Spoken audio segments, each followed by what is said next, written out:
Hello everyone, I am Gui Valente and this is the Valente Brothers podcast. I'm joined by Pedro Valente. Hello everyone, let's do it one more time. Joaquim Valente. Hello everyone. So this is our second episode and we're going to continue talking about the Valente family history and the beginnings of our journey here in Miami, in South Florida. Professor Pedro, how did this all begin? Well, with the decision to study abroad, more specifically to study in the United States of America, one of the best decisions that I made. And I feel that I was prepared for this decision. I remember my first trip to America. I went to Los Angeles with the sons of my jiu-jitsu teacher, Hélio Gracie, and I immediately fell in love with this country. I was so happy to be able to train jiu-jitsu all day in that trip, and I was already inspired.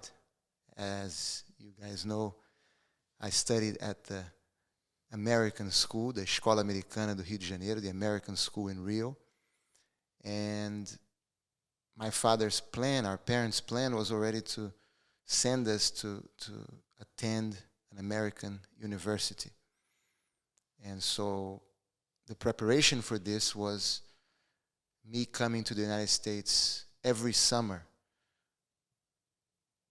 starting when I was 13 and then again when I was 14 and 15 and 16, all of those trips to Los Angeles, jiu-jitsu related trips. And then the last one in 1992, I went to Boston. Tufts University was hosting an SAT prep course, and I came with some friends, and I was preparing for the SAT already to apply to American universities. I remember that very well. I came as well. It was my first time in America, in the United States, and as you went to Boston, I had the opportunity to attend a summer camp in Bangor, Maine. I had two of my friends join me from Brazil, and it was a great experience. I think over a month. And I also remember that on the way back, we met. I caught a plane from Maine to Boston, and I spent a whole day with you and your friends. And on that night, we came back to Rio de Janeiro. Yes, I remember that clearly. I was 4 years old still. Yes. And in 1993, I moved to Miami. But before moving, I spent almost 2 months with my jiu-jitsu teacher at his ranch, preparing to live abroad, preparing to come to America. And he not only prepared me to live abroad, but also to teach jiu-jitsu, because he recommended that I continued my training by teaching. And so I took a complete instructor's course, professor's course from him. And he also taught me about life. He taught me about everything. It was a final preparation before I came. A few months before I came in July 1993, I moved. And I would say it was also the final step towards your professor's course, because growing up having privates with our great teacher, that was already a unbelievable way to prepare for the possibility of teaching jiu-jitsu and transmitting that and sharing everything we learned with others. Most definitely, yes.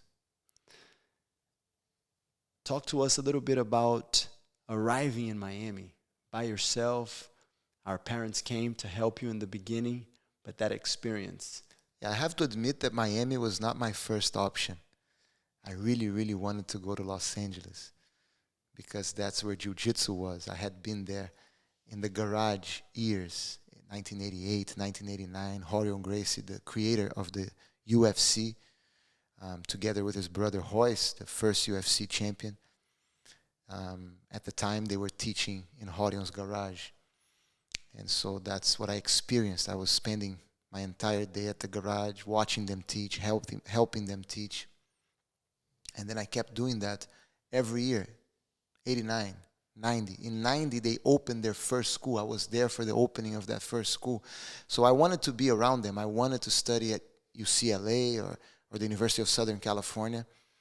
And our father convinced me to come to Miami. Yeah, that's right. I remember a heated conversation.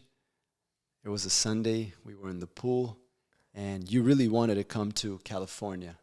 I remember that was your objective. Naturally, after having spent so many summers in a row and being around so many familiar friends and people that we grew up with, it would have been much easier. But our father had a way to really convince us to do what he thought was best. And we never felt it was really through force.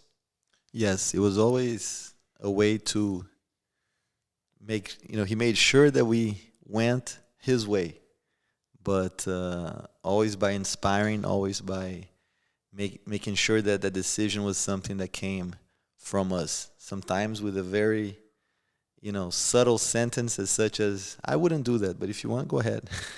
Yeah, and when you say his way, I understand exactly what you're saying, but our father was a great psychologist. He understood each one of us very deeply. He knew us very, very well. And so his way was the way that he felt was best for us. So again, I think now the time arrived and you came to Miami. Yes, July of 1993. And I remember coming, and I'll never forget the experience of arriving for orientation. And one of the things that really helped me when I arrived was this mentality that our father instilled in us of seeing everything as a mission and never giving up, taking every mission very seriously and going to the end. And I had an experience that tested this mentality right off the bat. My first days in Miami, I had looked at the different dorms, and I wanted to be in a dorm that was Pearson residential, either Pearson or Mahoney, because you didn't have to share the bathroom with the entire floor. I didn't have a problem doing that, but I preferred to have our own bathroom that I only shared with my roommate and with our neighbors in the room next door. A lot more comfortable. Yes.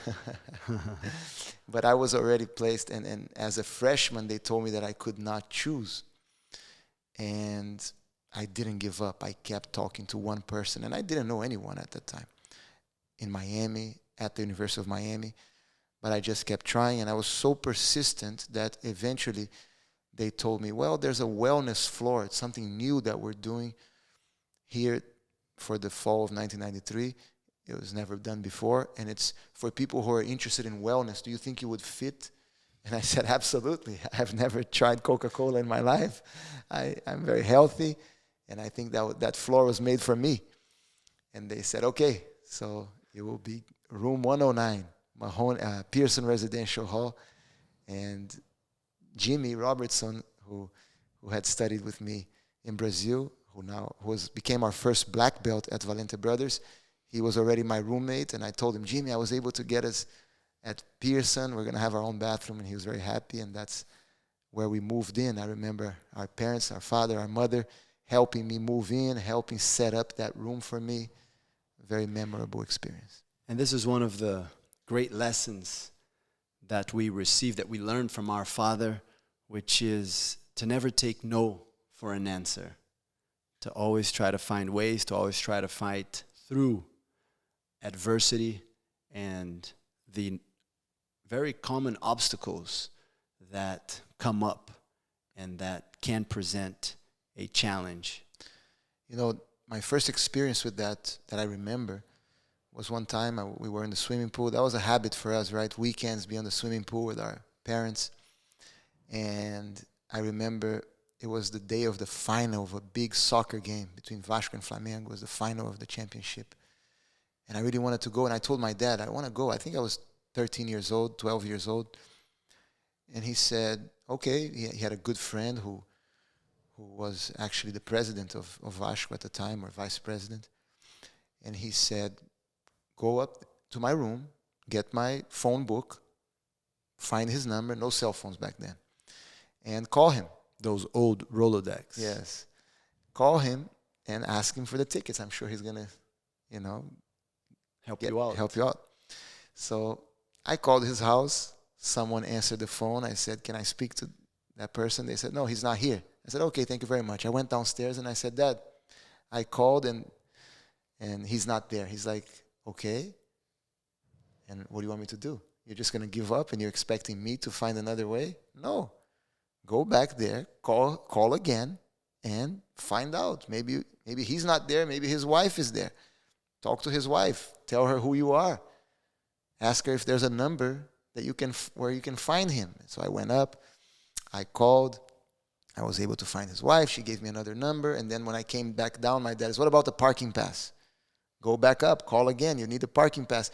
And so I remember just learning that valuable lesson that you don't give up. You always find a way. There is a way. If you just think creatively, you will find a way to be able to achieve your goal, to complete the mission. And that was a very important lesson. And there's a balance, right, between planning, between organization, and adaptability, versatility, even improvisation. As Brazilians, this is part of our culture, but also as a good jiu-jitsu practitioner, you understand that many times things don't go your way. And when things don't go your way, you have to keep moving forward. Sometimes even take a step back. Sometimes create distance. But you have to stay in the game. You have to continue fighting. And there's a word in our culture, actually a Japanese word, handori, which exemplifies that. The kanji is connected to chaos. Yes. Exactly because you have to learn how to operate under very stressful situations that you many times could possibly lose control. But when you expect to not have control, when you practice to be comfortable in uncomfortable positions, you many times can find peace and you can find yourself in a much better place, even in these very chaotic situations. And I think it's important to expect difficulty, to expect things not to go your way, and then having this will to adapt. And the balance, I think, is between perseverance, which is very important, very positive, and stubbornness, which is not.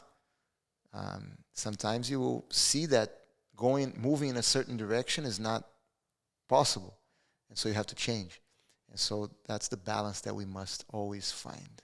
Joaquim the other day was mentioning how in aviation, you really like aviation, and how balancing these scenarios is the difference between life and death. Yes, I think that when you look at aviation, you deal with nature. And nature is something that we don't have control over.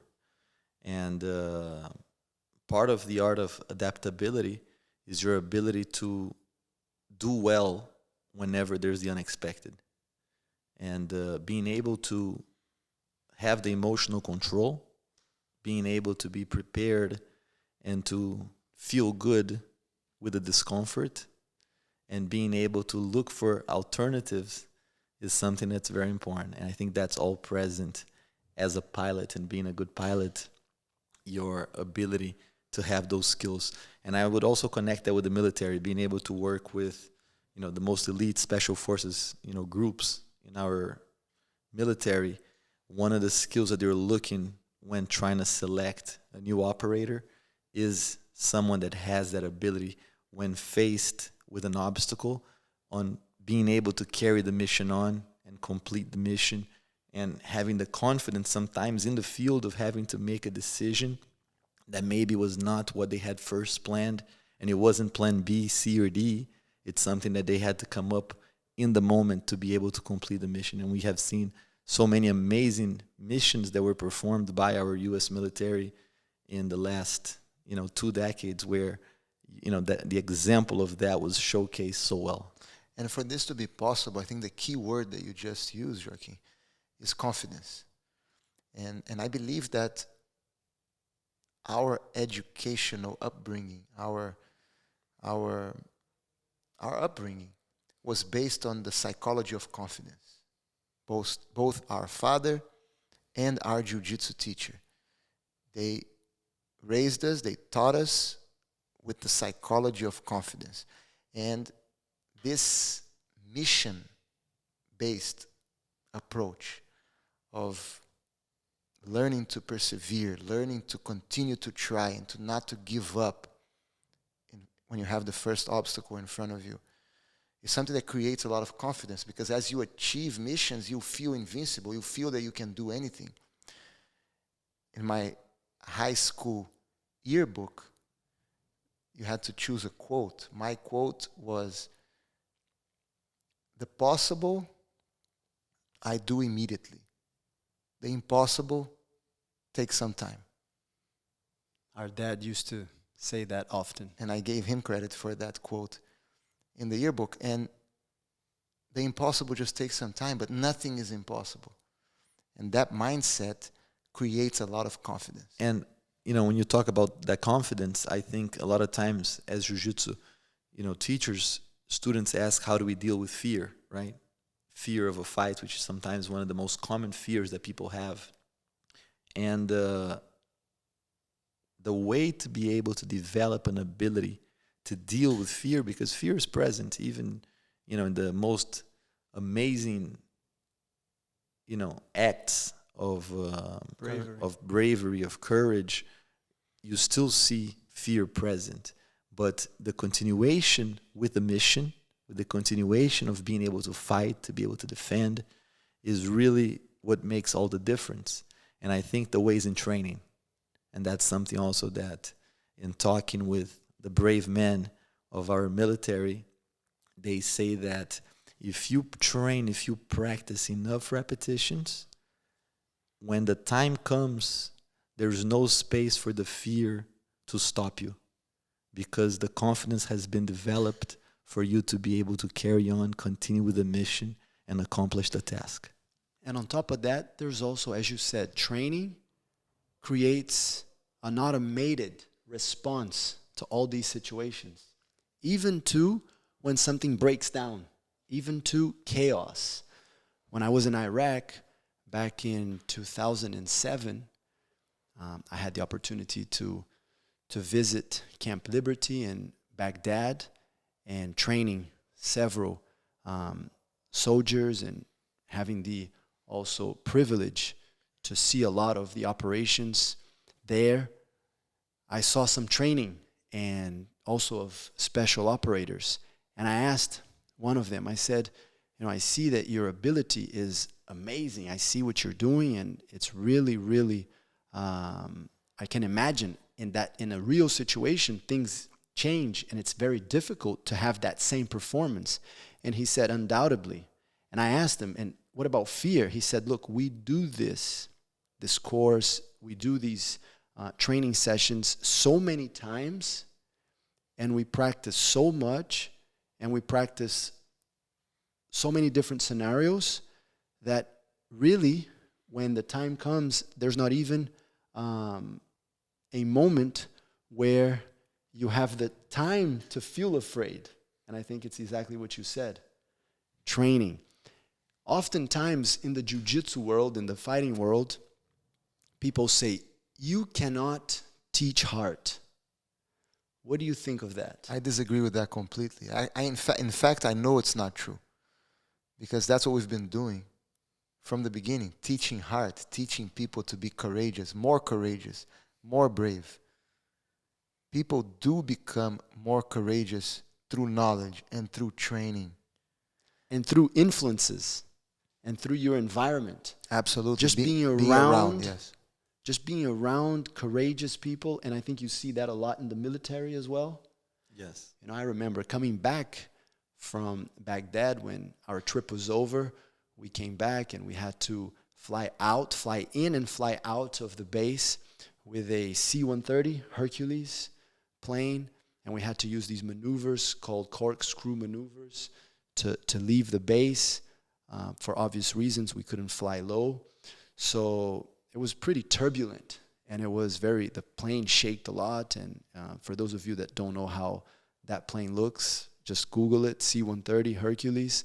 And we're sitting pretty much on nets and with helmets and with vests. Body armor. And we were along with a group of Rangers, of U.S. Rangers. Why the corkscrew maneuver? Because if you fly low, there's always the possibility that your plane can be hit, for example, with a RPG. So you have to quickly ascend very high to a high altitude, still within the perimeter that is safe, so that then you can fly away. Same thing when you are landing. So you can imagine the plane has to go up and turning very quickly. So the Rangers were just so happy that they were going home, that as we're going through all this turbulence and like super severe turbulence, that we also felt super good about it. Just because everybody around us, instead of you being in a normal plane and when there's a little bit of turbulence, you look around and people are very nervous, and right? But this was the opposite. They were just having fun as if they were in a roller coaster. Correct. Roller coaster. Yes, and these are things that we use in the big things, like you're just describing, going to Iraq during the war. But you also use it with smaller things. For example, when I arrived, going back to my arrival in Miami, I really wanted to continue practicing my trumpet, something that I started when I was 10 years old in school. I was part of the school, lower school band, middle school band, high school band, jazz band. And when I arrived, I looked for the jazz band, but I felt that I wasn't good enough for that. And then I saw the marching band, and that was very, very exciting for me to be part of that, because you would go into the football games on the field during the games. 75,000 people at the Orange Bowl. The University of Miami Hurricanes had just won the national championship the year before, so I was very excited about that. But I remember I went to a practice. It was the first practice, and I waited for it to end, and I talked to the director, and all the spots were already filled, and he told me, no, come back next year. And in my mind, I'm like, I'm not going to give up. You're not going to take no for an answer? Yeah, so I kept talking to him, and then I came back next time, and he said, you know what? Because he had told me no. I came back next time anyway. And he said, you know what? I was expecting a saxophone player to be here, and he's not going to be here. So you can, if you don't mind playing with the saxophone section. So I think it was the only time where you had a trumpet player playing. I bothered him so much that he allowed me to join the band and to play the trumpet in the middle of the saxophone players. And that was an amazing experience. I played for the whole season. We went to Tallahassee.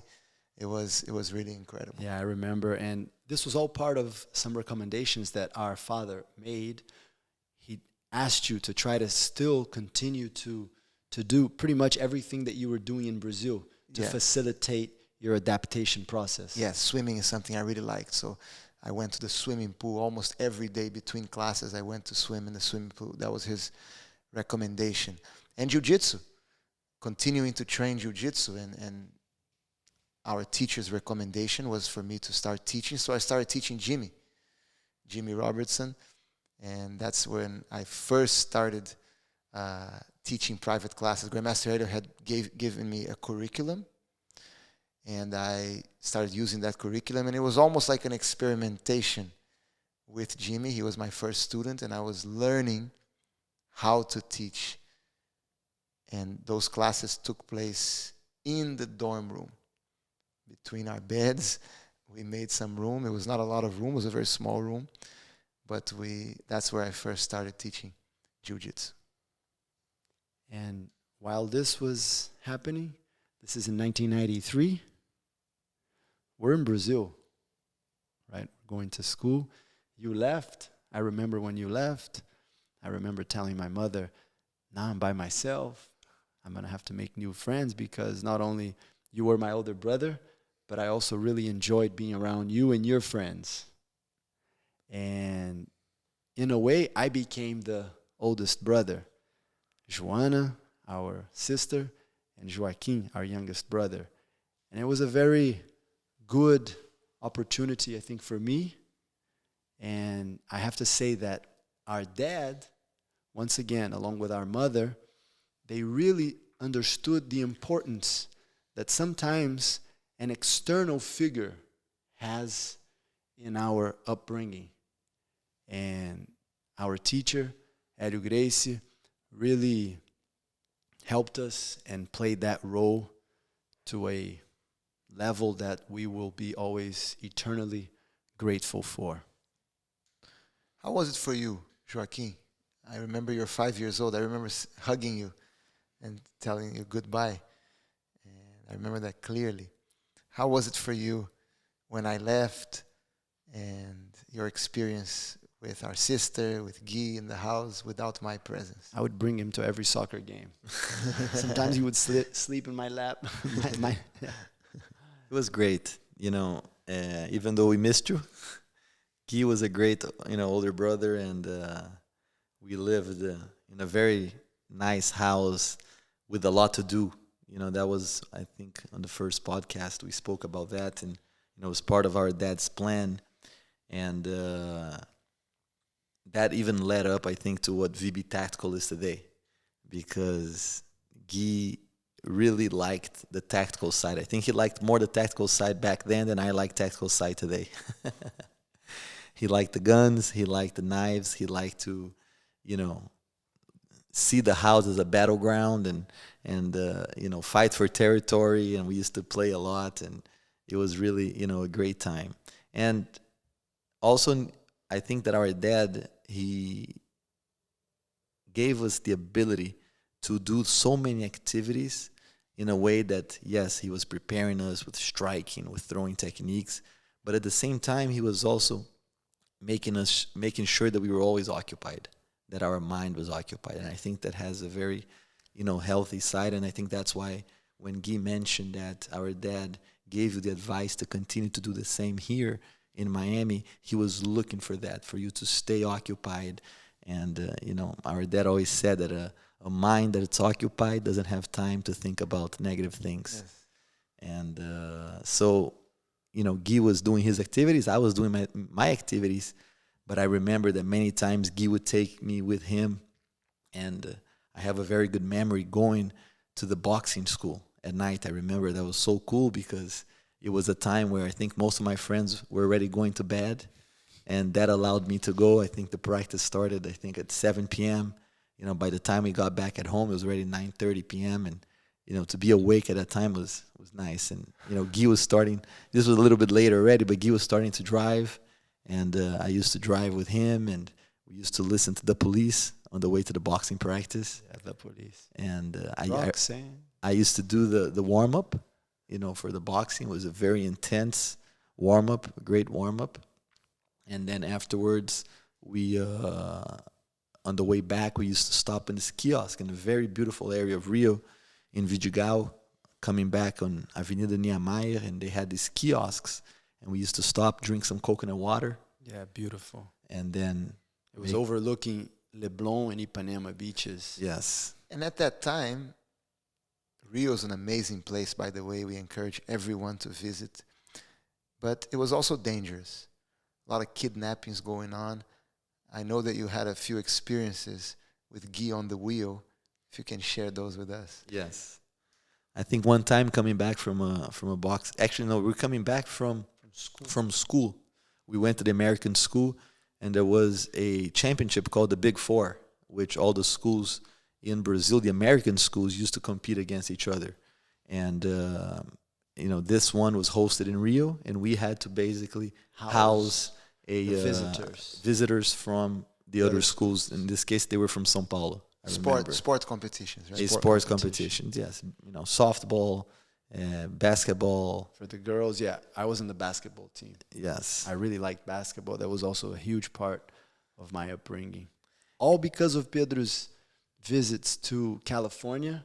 1988, he brought back the back-to-back VCR tapes of the Los Angeles Lakers, and we fell in love with basketball and Magic Johnson. Showtime. James Worthy, Kareem Abdul-Jabbar, So, Michael Cooper. Pat Riley. Going back. And then Pat Riley came to Miami, and I was happy because then I liked the Miami Heat. Yeah. So on the way back, we were in the car, and for some reason, this guy pulled right next to us, and out of nowhere, he said some words, and he put his hand in the glove compartment saying, "I'm going to shoot you guys." And in that moment, Gui had an amazing, ability just to push the gas, take off, and for about, I would say, anywhere from 30 seconds to 45 seconds, he was coming after us. But Gui he had learned to drive very well with Grandmaster Helio, who was a very good and quick driver sometimes. And with my dad too. Yes, we were able to evade the situation, and and while this is happening, Joaquim's in the back seat having fun, very excited with the whole situation. And our friend from São Paulo, who had just arrived from São Paulo, was in shock, and it was tough. I had to really calm him down after. But I think that all of this, and of course, you really want to avoid situations like this. This is really what happened. Unfortunately, more than just one time living in Rio in a dangerous city, but always trying to deflect, diffuse, avoid. I think you would agree, especially now with VB Tactical, that is always the better solution. However, you really don't know how you're going to react under stress until you really go through that situation.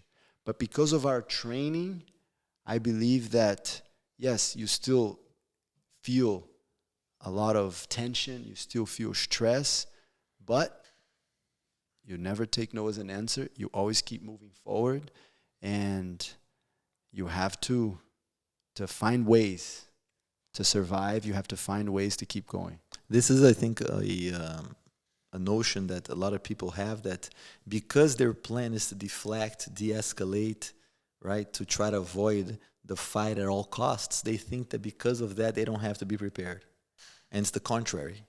If you want to be able to avoid a fight, if you want to be able to deflect, that means that you need to be more prepared. You need to be more confident so that you can make the decision in that moment where most people would be extremely scared and sometimes even lock up. You're able to stay calm, look the person in the eyes, and show that confidence, but at the same time that it's a better choice to avoid the fight. So let's take a flight and go back to Miami while Professor Pedro is starting Valente Brothers. We didn't even know of this name. Yes, and I didn't even know that I was going to teach jiu-jitsu as a profession. I started teaching jiu-jitsu only because of my love for jiu-jitsu, my love for teaching, and as a way to continue to train. When I moved to Miami, I was a purple belt. I was 18 years old. I started teaching Jimmy in the dorm. And a few months later, November, I started in August. In November, the first UFC took place in Denver, Colorado. The Ultimate Fighting Championship. The Ultimate Fighting Championship. And I went. Jimmy went with me. We both went. It was on a Friday, November 12th, 1993. And we had classes, and I didn't want to miss class, my first semester. So we took a plane at 5 p.m. We arrived there, and we went straight to McNichols Arena in Denver. And when we came back to Miami, everyone, not everyone, but many, especially the football players who had watched the UFC, they were asking, hey, I was wearing a T-shirt, jiu-jitsu T-shirt. Hey, you know jiu-jitsu? And then the word spread that I knew jiu-jitsu, that I used to, and then more people started to ask, and little by little we started training at the wellness center, and things started growing from there. And how was that experience? We, as jiu-jitsu teachers, our focus has always been on teaching, on trying to become the best possible teachers. But naturally, as we began our journey, we had to also prove the efficacy of jiu-jitsu. And especially you, I remember that you had some experiences with the Miami football players. Yes, that was my first experience teaching students other than Jimmy. They were actually not my students. They just wanted to test me. They saw me. I was skinny. I didn't have my food. So I lost some weight. And they invited me. They used to wrestle each other, and they invited me to wrestle with them. And when I got there, one of them, he was probably like 280 pounds. He was a state wrestling champion, football player for the Hurricanes. And he said, "Let's go." And I said, "Okay, let's go." And he was in my guard for a while. I remember it was difficult. The guy was a state champion wrestler. But I ended up catching him in the triangle. And all those guys were shocked. And there was specifically a cornerback, 170 pounds, but very strong, very athletic. He said, "I need to learn what you do. Come to my house. We're going to train every day in my house." So I used to go to his house 2-3 times a week. He used to move the furniture around, and we used to spar. And one time he got so frustrated that he said, "The only reason why you're beating me is because we're not hitting each other." I said, "Let's do this. Hit me as hard as you want. Go ahead." He's like, "Are you sure?" I'm like, "Yeah. Swing. Go ahead." And then I took him down. He didn't know jiu-jitsu, so it wasn't too difficult.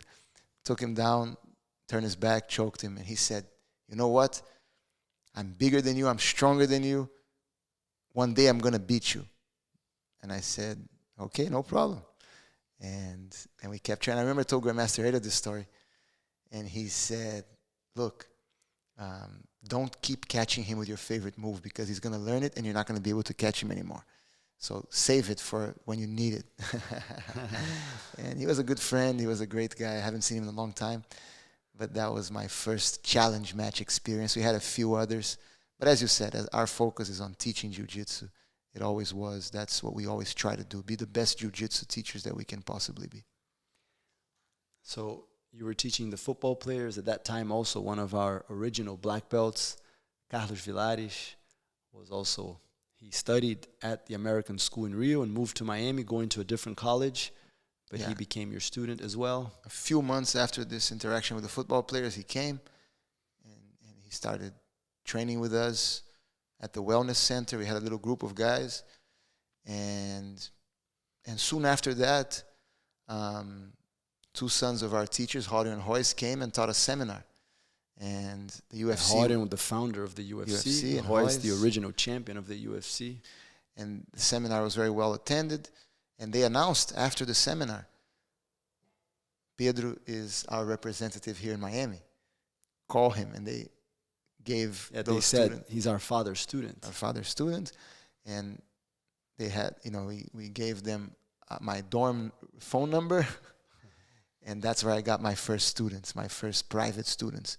I used to go to their homes. I used to teach first in the carpet. Then I got some mats. I put them in the trunk of my Jeep Cherokee. I used to go to their houses and lay down the mats and teach them private classes. And until eventually I started a club. You established an official jiu-jitsu club at the University of Miami, maybe the first one in the country. And then I started teaching lessons to staff and students of the University of Miami. That was a great experience. Actually, my first day teaching, when we were inaugurating the club, this Sambo fighter showed up, and he's like, "I want to fight in the UFC. I heard about the Gracie Challenge, so I'm here to challenge you." And I said, "Wait a second, I have to teach this class. Show up later. Come after class." So he came back. And I told him, I said, "Look, this is not the UFC. I'm not a UFC fighter. But if you want to play a little bit, we can play a little bit." And he was tough. He was a Sambo fighter. I was thinking in my head, why a Sambo guy? Sambo is Russian jiu-jitsu. Russians are very tough. And those are never easy. And it took me a while because the guy didn't come to fight. He came just to stop me from taking him to the ground. So he was just staying away. Finally, I just pulled him on top of me just so I could finally end that. And he he was in my guard. He stood up. I reversed him. I grabbed his ankles. I threw him back. I mounted. I was wearing a kimono. He wasn't. So I got him in a sleeve choke, and the guy was able to power. He was so strong that he pushed me off, and I lost my grip. But I was able to follow up with an arm lock, and I beat him. And he also said, I'm going to train. I'm going to get my rematch. And I said, anytime. So he came back a year later. I was already teaching a lot of students, and I said, this time you're not going to fight me. You have to beat one of my students first, and he couldn't. This is something interesting because a lot of times, people ask us about challenge matches and, they read about it and they watch old tapes. And the truth is that anytime that you're in a school setting in which the doors are open and people can come in and they see a sign, there's a lot of challenge matches. Yeah. I think throughout the years, all of us. There used to be, Yeah, but I don't mean so much that the person comes in and challenges, but in the intro class. Oh, yeah. People, I remember that we used to do intro classes in the back room almost like as an intro private class. And so many times, people would not really believe in the technique. And, from a simple technique, next thing you know, you were fighting with the student. Gui, I remember one time this guy with a knife. Can you tell us the story? It was a fake knife, but he was claiming that he could. Remember that? Yeah, it was a Turkish student. And was that his first class or no? I'm not sure, possibly, but I remember that he said that nobody could take the knife away from him, and that he was Turkish, and that in Turkey they're very good with the knife. So he asked me to show him a few moves. He was a student. He was wearing one of our kimonos, one of our jiu-jitsu gis, and I started showing him the move technically. And then as I was showing him the move in slow motion, he started trying to stab me very fast. So I said, okay, let's go then. You try to stab me, and I try to take the knife away from you. So we just went at it maybe 10, 20 times. I remember I was teaching a class outside, and I just started hearing this loud noises, boom, boom, boom, and I went there to see. Yeah, but even that, I think we started teaching jiu-jitsu when we were 18 years old, regularly. You owned your own school pretty much, and then when you were 18, 19, 20 years old, we arrived and we were teachers at 18, 19 years old, and you a little bit more volatile sometimes, allow these volatile situations, which is really not the ideal, I think. Well, the intention was always good. Yeah. All those challenge matches, if you want to call them that, or experiments, or people trying to resist. Yeah, that's the culture we learned too from Brazil. No? But the idea was to convince them of the effectiveness of jiu-jitsu and for them to become students. And that was something that was common more in the beginning. Now you always have people who resist, but not in that way. And the great thing about that is that eventually, as you said, quickly, as the Sambo player came back, you had students that could train with him. Many of our students had so many unbelievable experiences, and we always kept it very safe. We never had an accident. We never had an injury, not even a serious injury or any type of injury in these tests. And it was great for many of our students to develop confidence. To feel that even if the other guy's trying dirty moves, strikes, whatever it is, that they would be able to use their skills in an effective way. Correct, precisely. What about the transition between the University of Miami club and then your first place outside the university? Yes, the problem with UM was that they only accepted, officially you could only teach university students and staff members. And so I had other students who also wanted to train in a group class format, spar with other people, train with other people. They were getting better.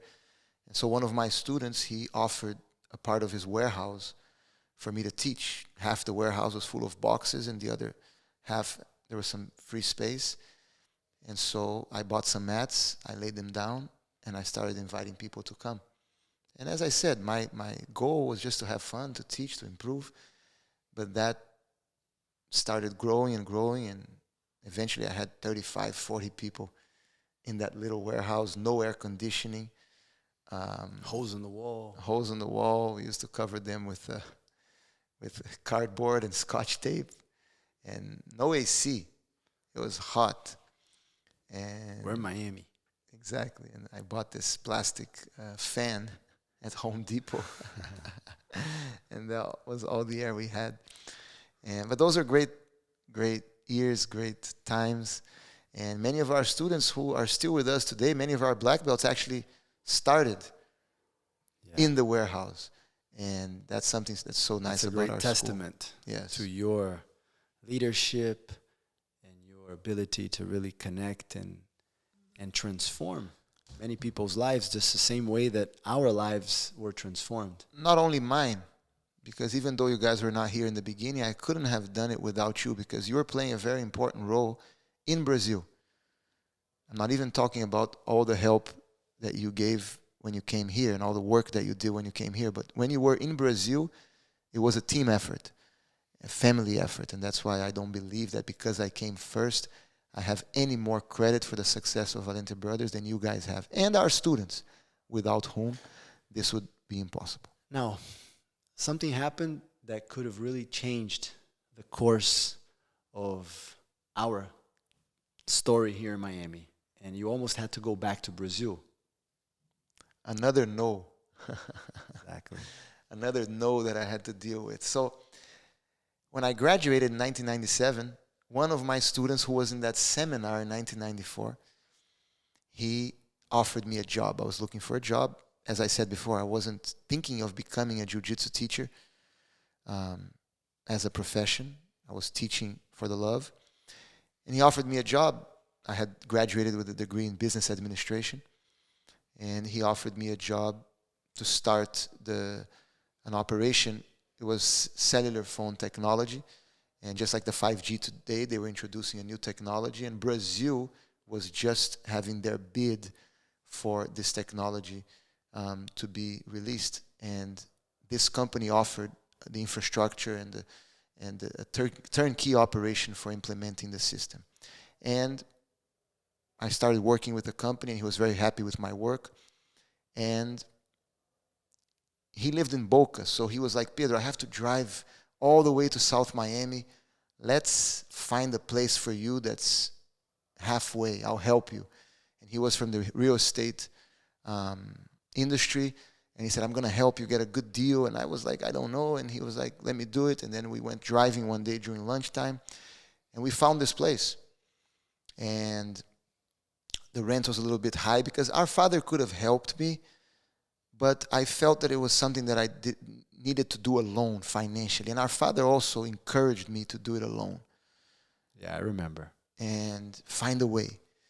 And so my boss, who I was working for, he said he made a deal with the landlord. And he said, I'll pay for the whole year up front if you give me a big discount. The guy accepted. And I was like, but I can't pay this. I don't have this money. And he said, don't worry. I'm going to help you with that. You don't have to worry about that. And I was like, okay, so you fantastic. Signed the contract. So I signed the contract. And then when it came time to come up with the money, he said no. Not only he said no, but he also told me that I wouldn't be able to continue to work, which is why I was staying in America. He probably had problems in his life. Things changed. And yes, and I couldn't continue.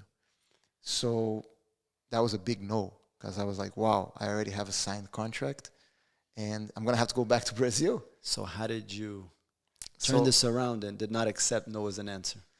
So first thing I did is I spoke to Jimmy, who had been my roommate at the University of Miami, and who was training me and helping me already in the warehouse. And he said, I'm going to go in this with you. Let's do it together. And so I took all my savings, all the money that I had made working for that company. And it was not just the rent, but it was also the build out. And with Jimmy's help, we did it together. And we were able to make it happen. But at the same time, I had to stay in the country. So that was not enough just to teach in that school. So I called our father and I said, I don't know what I'm going to do. He said, go back to school. Why don't you get your MBA? It's a little bit sooner than what you had planned. But until then, jiu-jitsu for you was just a hobby. Just a hobby, 100%. Even though I had students and everything, but it was just a hobby. And so I said, okay. So I went to UM and I said, I want to start in the fall. This was in July. Your MBA. My MBA. So this was July of 1998. And they told me it's too late. Another no. It's too late. You have to wait until January. And I said, that's not possible. They said, well, we can't do anything for you. And at that point, you would have had to go back to Brazil. Yes. Reapply for visa and everything. Probably start working in something else. Lose my students maybe. Yep. Who knows if I would have even come back. So many of our friends came, went to school, and never came back. That was my original plan.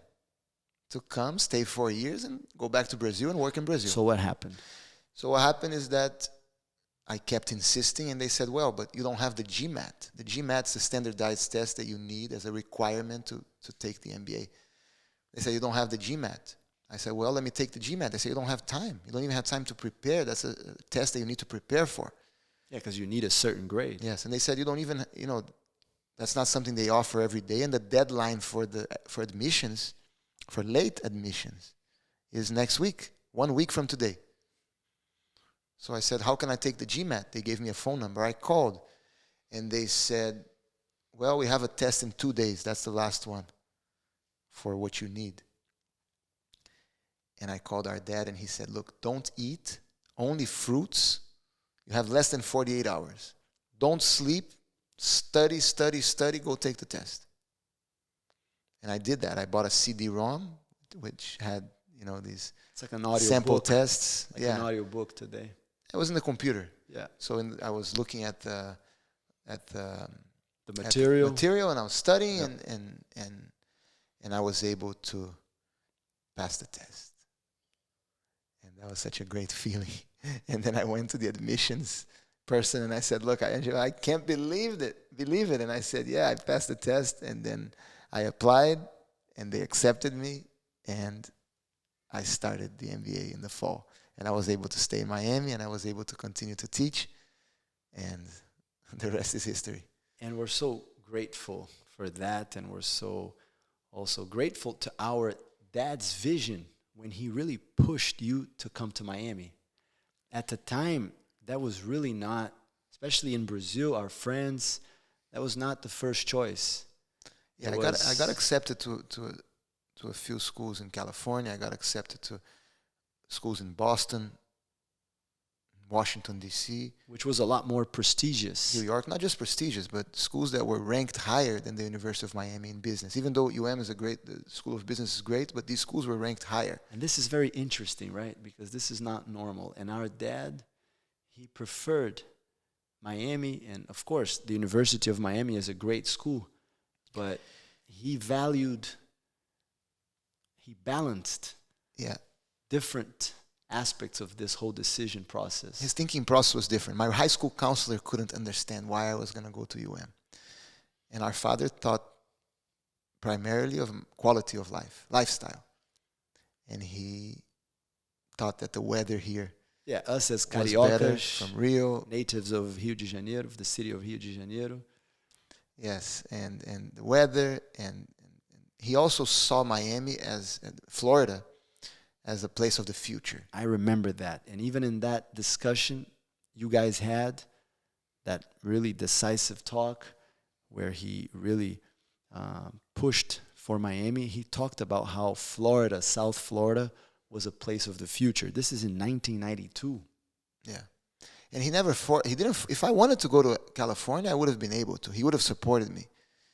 But he would convince us, right? He was extremely intelligent, and he would convince us. In the end, we were like, wow, he's right. And he was. Yeah, and especially now. I think that Miami is really top place in the world. Sometimes it's hard to know that he was right. Oh, he was, yeah. That's why Guy said I had a tough conversation with him. I think that, at least from my experience, I remember sometimes questioning that. But our dad was sure that one day we would understand. And I remember a couple times calling him with different things throughout the years and saying, Dad, remember that time that you told me, and, I was arguing with you, but, ended up you're right. And I would tell him the story. And he's like, yeah, usually, I make few mistakes. Yeah, I make very few mistakes. Eu erro pouco. I make few mistakes. So, but let's talk a little bit about our continuous training process. Not only in Rio de Janeiro, in Brazil, as we were growing up, and we can talk about that also. But before that, you arrived in Miami, and both of us, we would come spend vacation time with you. And I remember that you began also training in boxing. Yes, I was at the University of Miami, and this was in 1996. And the Olympic team, the American Olympic boxing team, Preparing for the Atlanta Olympics. yes, there was a young fighter in that team called Floyd Mayweather. And they were training at the University of Miami. And I was with our father, and we were watching them run around the track. And our dad said, is that the coach? There was a gentleman with gray hair, yeah. And he's like, is that the coach? Go talk to him and try to get him to teach you. Because our father always appreciated the coach, Yes. the teacher, Yes. right? Yes, absolutely. He would, in many different fields, but who taught that great person? Yes. Go find out who was his teacher. Yes. So that's when we met Pat Burns, a very high-level boxing coach. At the time, he was training Jermaine Taylor, who became a world champion. That was later. That was actually, so in 1996, Yes, he was yes. training the Olympic Team, and then we continued to train with him, and then Yeah. later when you And then came. when I came, I think in the early 2000s, he was training Jermaine Taylor, who, if I'm correct, won a bronze medal in Sydney, I think 2000, if my dates are correct. And he began training for his professional career at a gym, I believe in Overtown, or I don't remember exactly where it was in Miami. Overtown, yes. And we used to go. Leprechaun. We used to go twice a week. I'm not sure if it was that gym where Pat Burns It used to be Leprechaun before, and then it changed. We went to another place It when was I in was with Martin Luther King Boulevard, and we used to go there twice a week. And that's already when I was here. So we were always trying to you. Yes. Not only improve. that. Yes, not only that, but also I was going back to Brazil. You guys were coming here, but I was going back to Brazil in my vacations, and I was continuing to train under our teacher, under Heuler, the son of our teacher, spending a lot of time on the mat. And by teaching jiu-jitsu, I became even more interested in jiu-jitsu. In learning. In learning and really becoming better and understanding the techniques more deeply. And not allowing ourselves to think that, okay, we're a teacher, now we stop learning. Opposite. We were training, we talked about it last time, with Hafiziglu. You were training judo. You were growing up in judo, in boxing, and jiu-jitsu. We explained why this was important based on the fact that at the time, jiu-jitsu, especially in the group classes, had a sport focus for competition, and we wanted really that complete approach for self-defense. But just, one point, because Pedro was doing the same here, when we used to come here for vacation, I remember this being a young kid, the setup was already prepared for me to be able to take private classes in those subjects. So I remember that we had someone to help me with throwing. Here in Miami. Here in Miami. Yeah, that's what I'm saying. For vacation, yeah. We had someone With for Ramon, boxing. with I remember. Ramon. Yeah. Yes. Ramon started working with us. Ramon Sanchez, a throwing specialist that has a judo background from Cuba. He began working with us in 2000. After our father was here visiting, and Ramon came for a visit to train, Yes. and my dad saw him and his throws and said, you guys should get him. And I have him remember help you going guys. to the school of Pat Burns, to the boxing school, and we and brought training you there. and even our sister, Yeah. Yes. Joanna, who was also training in boxing. And We were both doing privates with him. Yeah, because we try to create a structure in our school that would allow for our students to have, and that's what we do until today. We want our students to have this complete learning that we had. yeah, and we were young. we were in our early 20s. Joaquim, I was a teenager. You were a teenager when we moved here. So it was way too early to just rest in our laurels. And I remember being very impressed one time. Joaquim came, and we were doing a kids tournament. Joaquim's still in the kids class. A youth challenge tournament. And we invited a school from another city, and they brought a tough student who was a little older than Joaquim, and Joaquim caught him in the triangle. I remember that. And I think he was already a green belt. Yes. He was a green belt, so yeah, it was a late teenage division. I remember that. And I remember I was like talking to you about it. I was like, wow, Joaquim, I didn't know he was good in the triangle, and you know, he's changing quick. He was what, 14? Probably. Yeah. Yeah, great times. So, should we talk about North Miami Beach? Yes. Maybe the introduction of North Miami Beach, and that will lead us to our next episode, which is Valente Brothers headquarters. Yes, we, in 2002, the Sunny Isles location was becoming a little bit too small. Yeah, it was about between 22 or 2,500 square feet. Yes. You, Gui, arrived in 1999, and you were instrumental in helping that school grow. Thank you. And it became, even though you were studying at the time, you helped us so much. It was my hobby too. Yes. And so we were looking for a new place. And that, as you said, that was about 2,200, 2,300 Isn't square that feet. great that jiu-jitsu for us was always our, I don't know if hobby is the right word, but it was what we liked to do, what we enjoyed doing. And until today, Yes. when I'm not in school here training or teaching, I'm watching videos, I'm trying to learn, I'm reading books. Yeah, making money was never our priority. And I think it's very important that we started teaching jiu-jitsu not as a business. Yeah. I think that set And without any financial pressure. the standard for us We recommend that to our students as well. of why we teach. But I interrupted you. Go ahead. No, North Miami Beach. So North Miami Beach, we were looking for a place that was a little bit bigger.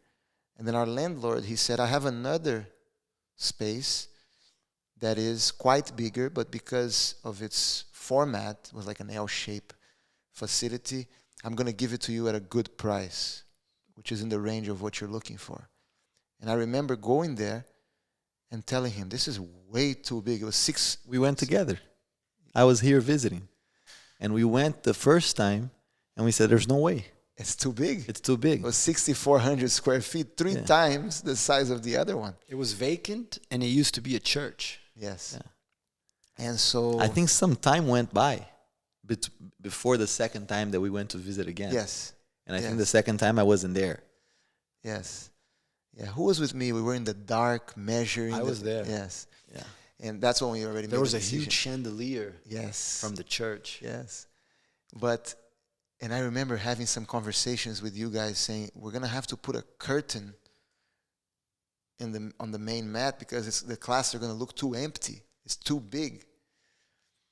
But we decided to move forward and to try, and we never used that curtain because, unbelievably, those mats became full very, very quickly.